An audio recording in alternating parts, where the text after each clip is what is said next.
ओम श्री गणेशाय नमः। हर हर महादेव। श्रावण मास महात्म्य का दूसरा अध्याय। श्रावण मास में विहित कार्य। ईश्वर बोले, हे महाभाग, आपने उचित बात कही है। हे ब्रह्मपुत्र, आप विनम्र, गुणी, श्रद्धालु तथा भक्ति संपन्न श्रोता हैं। हे अनघ, आपने श्रावण मास के विषय में विनम्रता पूर्वक जो पूछा है उसे तथा जो नहीं भी पूछा है वह सब अत्यंत हर्ष तथा प्रेम के साथ मैं आपको बताऊंगा। द्वेष ना करने वाला सबका प्रिय होता है और आप उसी प्रकार के विनम्र हैं, क्योंकि मैंने आपके अभिमानी पिता ब्रह्मा का पांचवा मस्तक काट दिया था, तो भी आप उस द्वेष भाव का त्याग कर मेरी शरण को प्राप्त हुए हैं। अतः हे तात, मैं आपको सब कुछ बताऊंगा, आप एकाग्रचित होकर सुनिए। हे योगिन, मनुष्य को चाहिए कि श्रावण मास में नियम पूर्वक नक्त व्रत करे और पूरे महीने भर प्रतिदिन रुद्राभिषेक करे। अपनी प्रत्येक प्रिय वस्तु का इस मास में त्याग कर देना चाहिए। पुष्पों, फलों, दांतों, तुलसी की मंजरी तथा तुलसी दलों और बिल्व पत्रों से शिव जी की लक्ष्य पूजा करनी चाहिए। 1 करोड़ शिवलिंग बनाना चाहिए और ब्राह्मणों को भोजन कराना चाहिए। महीने भर धारण पारण व्रत अथवा उपवास करना चाहिए। इस मास में मेरे लिए अत्यंत प्रीतिकर पंचामृताभिषेक करना चाहिए। इस मास में जो जो शुभ कर्म किया जाता है वह अनंत फल देने वाला होता है। हे मुने, इस माह में भूमि पर सोएं, ब्रह्मचारी रहें और सत्य वचन बोलें। इस मास को बिना व्रत के कभी व्यतीत नहीं करना चाहिए। फलाहार अथवा हविष्यान्न ग्रहण करना चाहिए। पत्ते पर भोजन करना चाहिए। व्रत करने वाले को चाहिए कि इस मास में शाक का पूर्ण रूप से परित्याग कर दे। हे मुनिश्रेष्ठ, इस मास में भक्तियुक्त होकर मनुष्य को किसी न किसी व्रत को अवश्य करना चाहिए। सदाचार परायण, भूमि पर शयन करने वाला, प्रातः स्नान करने वाला और जितेंद्रिय होकर मनुष्य को एकाग्र किए गए मन से प्रतिदिन मेरी पूजा करनी चाहिए। इस मास में किया गया पुरस्चरण निश्चित रूप से मंत्रों की सिद्धि करने वाला होता है। इस मास में शिव के षडाक्षर मंत्र का जप अथवा गायत्री मंत्र का जप करना चाहिए और शिव जी की प्रदक्षिणा, नमस्कार तथा वेद पारायण करना चाहिए। पुरुष सूक्त का पाठ अधिक फल देने वाला होता है। इस मास में किया गया ग्रह यज्ञ, कोटि होम, लक्ष्य होम तथा अयुत होम शीघ्र ही फलीभूत होता है और अभीष्ट फल प्रदान करता है। जो मनुष्य इस मास में एक भी दिन व्रतहीन व्यतीत करता है वह महाप्रलय पर्यंत घोर नरक में वास करता है।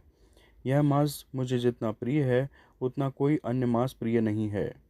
यह मास सकाम व्यक्ति को अभीष्ट फल देने वाला तथा निष्काम व्यक्ति को मोक्ष प्रदान करने वाला है।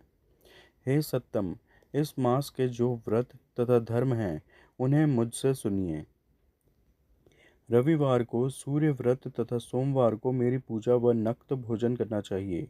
श्रावण मास के पहले सोमवार से आरंभ करके 3.5 महीने का रोटक नामक व्रत किया जाता है। यह व्रत सभी वांछित फल प्रदान करने वाला है। मंगलवार को मंगल गौरी का व्रत, बुधवार व बृहस्पति के दिन इन दोनों वारों का व्रत, शुक्रवार को जीवंतिका व्रत और शनिवार को हनुमान तथा नृसिंह का व्रत करना बताया गया है। हे मुने, अब तिथियों में किए जाने वाले व्रतों का श्रवण करें।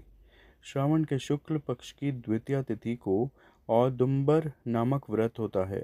श्रावण के शुक्ल पक्ष की तृतीया तिथि को गौरी व्रत होता है।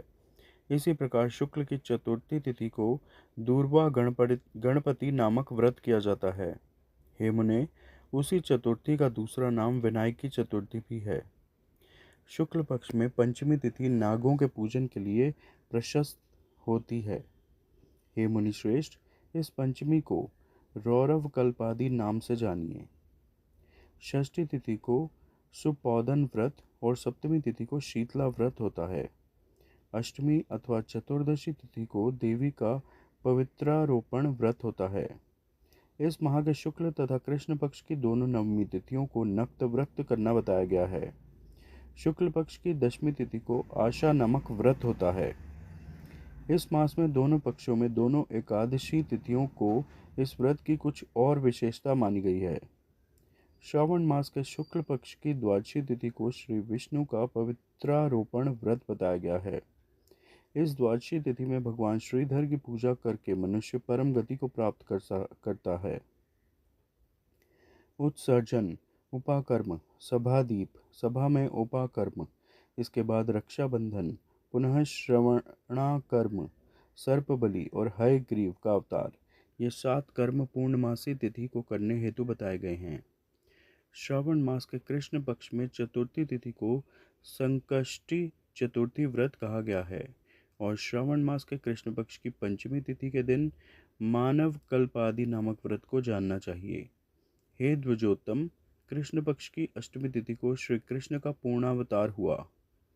इसी दिन उनका अवतार हुआ, अतः महान उत्सव के साथ इस दिन व्रत करना चाहिए। हे मुनिश्रेष्ठ, इस अष्टमी को मनवादी तिथि जानना चाहिए। श्रावण मास की अमावस्या तिथि को पिठोरा व्रत कहा जाता है। इस तिथि में कुशों का ग्रहण और वृषभों का पूजन किया जाता है। इस मास में शुक्ल पक्ष की प्रतिपदा तिथि से लेकर सब तिथियों के पृथक पृथक देवता हैं। प्रतिपदा तिथि के देवता अग्नि, द्वितीय तिथि के देवता ब्रह्मा, तृतीय तिथि की गौरी और चतुर्थी के देवता गणपति हैं। पंचमी के देवता नाग हैं और षष्ठी तिथि के देवता कार्तिकेय हैं। सप्तमी के देवता सूर्य और अष्टमी के देवता शिव हैं। नवमी की देवी दुर्गा, दशमी के देवता यम और एकादशी तिथि के देवता विश्रेव देव कहे गए हैं। द्वादशी के विष्णु तथा त्रयोदशी के देवता कामदेव हैं। चतुर्दशी के देवता शिव, पूर्णिमा के देवता चंद्रमा और अमावस्या के देवता पितर हैं। ये सब तिथियों के देवता कहे गए हैं। जिस देवता की जो तिथि हो उस देवता की उसी तिथि में पूजा करनी चाहिए। प्रायः इसी मास में अगस्त्य का उदय होता है। हे मुने, मैं उस काल को बता रहा हूँ, आप एकाग्रचित होकर सुनिए। सूर्य के सिंह राशि में प्रवेश करने के दिन से जब 12 अंश 40 घड़ी व्यतीत हो जाती है तब अगस्त्य का उदय होता है। उसके 7 दिन पूर्व से अगस्त्य को अर्घ्य प्रदान करना चाहिए। 12 मासों में सूर्य पृथक पृथक नामों से जाने जाते हैं। उनमें से श्रावण मास में सूर्य गभस्ती नाम वाला होकर तपता है। इस मास में मनुष्यों को भक्ति संपन्न होकर सूर्य की पूजा करनी चाहिए। हे सत्तम, 4 मासों में जो वस्तुएं वर्जित हैं उन्हें सुनिए। श्रावण मास में शाक तथा भाद्रपद में दही का त्याग कर देना चाहिए। इसी प्रकार आश्विन में दूध तथा कार्तिक में दाल का परित्याग कर देना चाहिए। यदि इन मासों में इन वस्तुओं का त्याग नहीं कर सके तो केवल श्रावण मास में ही उक्त वस्तुओं का त्याग करने से मानव उसी फल को प्राप्त कर लेता है। हे मानद, यह बात मैंने आपसे संक्षेप में कही है। हे मुनिश्रेष्ठ, इस मास के व्रतों और धर्मों के विस्तार को सैकड़ों वर्षों में भी कोई नहीं कह सकता। मेरी अथवा विष्णु की प्रसन्नता के लिए संपूर्ण रूप से व्रत करना चाहिए। परमार्थ की दृष्टि से हम दोनों में भेद नहीं है। जो लोग भेद करते हैं वे नरकगामी होते हैं। अतः हे सनत कुमार, आप श्रावण मास में धर्म का आचरण कीजिए। इस प्रकार ईश्वर सनत कुमार संवाद के अंतर्गत श्रावण व्रतोन्देश कथन नामक दूसरा अध्याय पूर्ण हुआ। आप सब प्रेम से मेरे साथ बोलिए, हर हर महादेव, हर हर महादेव, हर हर महादेव। कृपया इस वीडियो को लाइक व शेयर करें व चैनल सब्सक्राइब करें। धन्यवाद। ओम नमः शिवाय।